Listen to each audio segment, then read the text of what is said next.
नमस्ते सम्पूर्ण नेपाली दाजुभाइ तथा दिदीबहिनीहरुमा हार्दिक नमस्कार गर्दछु। पुनः अस्ति चैत्र 15 गतेको जुन जनविद्रोह घोषणा कार्यक्रम थियो, हामी जनविद्रोह घोषणा कार्यक्रम शान्ति तरिकाले गर्न जाँदै गर्दाखेरि त्यहाँ मलाई मार्ने ठूलो योजना रहेछ र राज्यले गरेको आतंक, बर्बर आतंक, जो लघुवित्त पीडित थिए, सहकारी पीडित थिए, बैंक पीडित थिए र विदेश जाने परिवारका पीडितहरू थिए, सबैको हालत कस्तो थियो।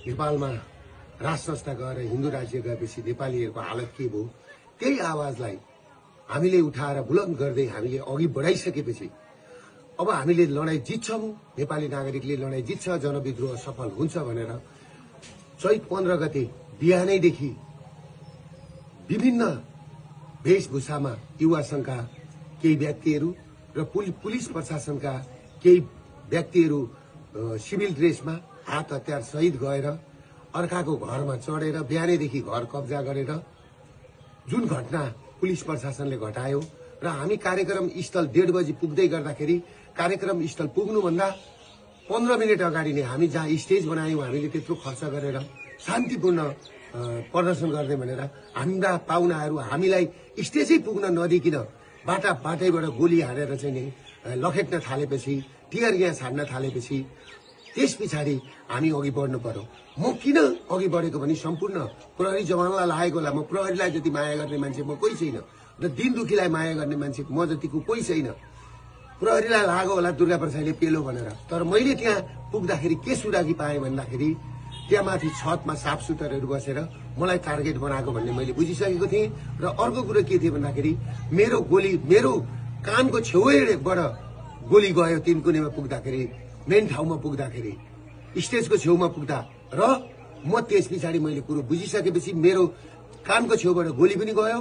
फेरि अर्को कुरा के भन्दाखेरि तपाईहरुको मेरै गाडीमा आएर टियर ग्यास खसिसकेपछि त्यस पछाडि म उत्रेर मेरो ड्राइभरलाई निकालेर म आफै गाडी चलाएर यिनीहरूले मलाई मार्दै रहेछन् र यिनीहरूले मलाई कि त थुन्नु पर्यो, गुन्जालो पेरुको गुन्जालो बनाउने, या त बनाएर मलाई कि त थुन्नु पर्यो कि त मार्ने षड्यन्त्र गरेको मैले बुझिसकेपछि मेरो अन्त काहीँ उपाय नभएर म पुलिसको ब्यारिकेड तोडेर सुरक्षित स्तरतिर म पुगेको थिएँ र म पुगेको हुँ र मैले पुलिसलाई चित्त दुखाउने काम मैले गरेका छैन।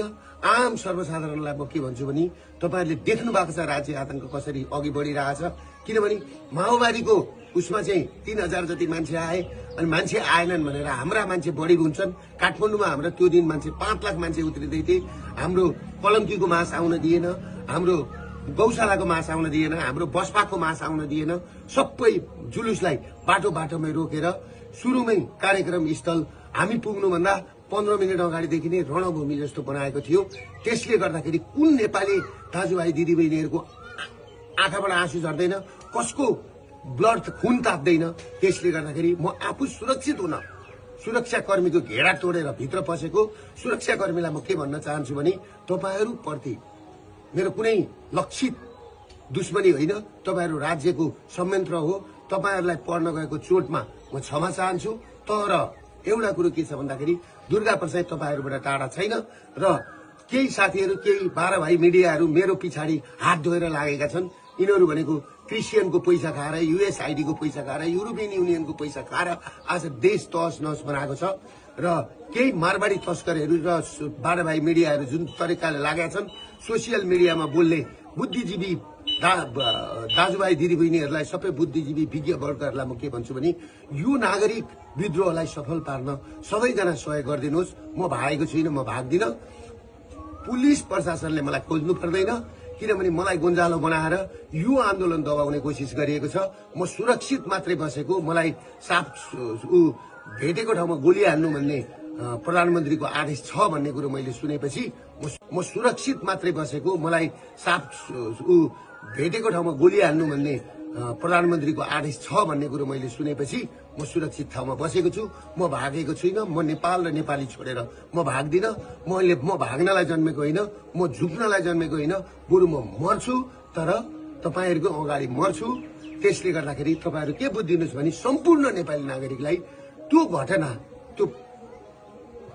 घटना कसरी भएको छ, पत्रकारलाई आगो कसरी लगाइएको छ, त्यो घर माथि कसरी बिहानैदेखि गएर चाहिँ नि पुलिस र सुरक्षाकर्मीहरू चढेका छन्।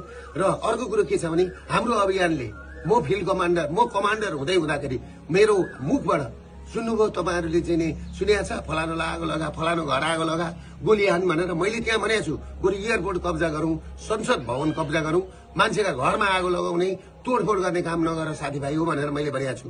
तर जुन घटना भएको छ त्यो घटनाप्रति म दुःख व्यक्त गर्दछु र जुन मान्छेहरू जुन 5 जना मरेको खबर आएको छ अहिले 2 जना मात्रै देखाएको छ। एकजना पत्रकार भाइप्रति हार्दिक श्रद्धाञ्जली व्यक्त गर्न चाहन्छु र अर्को हाम्रो महर्जन भाइप्रति हार्दिक श्रद्धाञ्जली व्यक्त गर्न चाहन्छु र अरु 5 जनाको पनि तुरुन्त यिनीहरूले चाहिँ सार्वजनिक गरून्। त्यो भन्दै म सम्पूर्ण नेपाली दाजुभाइबाट म टाढा छैन, म काठमाडौँमै छु। तपाईहरु पिर नगर्नुहोस्, म काठमाडौँमै कुनै एउटा मन्दिरमा बसेको छु, म सुरक्षित छु।